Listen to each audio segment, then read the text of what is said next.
Ar ketinote apskųsti žiniasklaidą dėl, pavyzdžiui, Vėgėlės piarinimo ir jūsų ignoravimo? Tai nėra teisinga. Nėra mechanizmo, kaip apskūsti.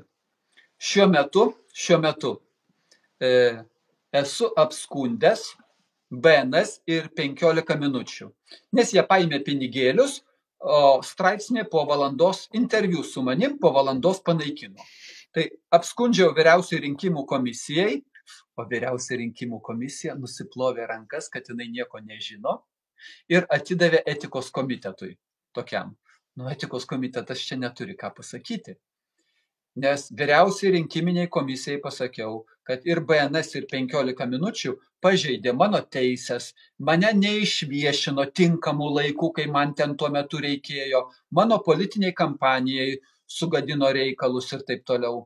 Bet, kaip sakiau, vyriausiai rinkiminė komisija nusiplovė rankas, kad čia jai nepriklauso. Nors pagal įstatymą tai jai priklauso svarstyti.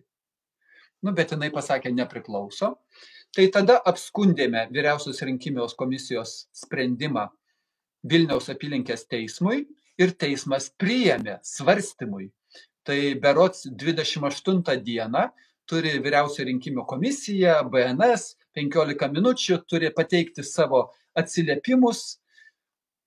BNS turi pateikti, kas mano interviu, kokius įstatymus pažeidė, kokios mano frazės buvo netinkamos, kokius teisės aktus aš netinkamai kažką tai padariau, kokias etikos normas aš pažeidžiau tame interviu. Jie turi raštu dabar surašyti ir teisėja tada nuspręs, ar grąžinti mano bylos svarstymą į vyriausią rinkiminę komisiją.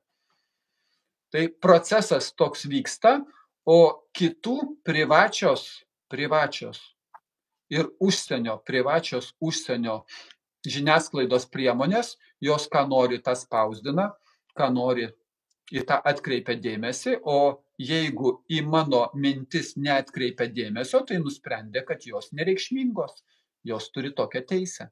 Mechanizmo apskųsti neturiu.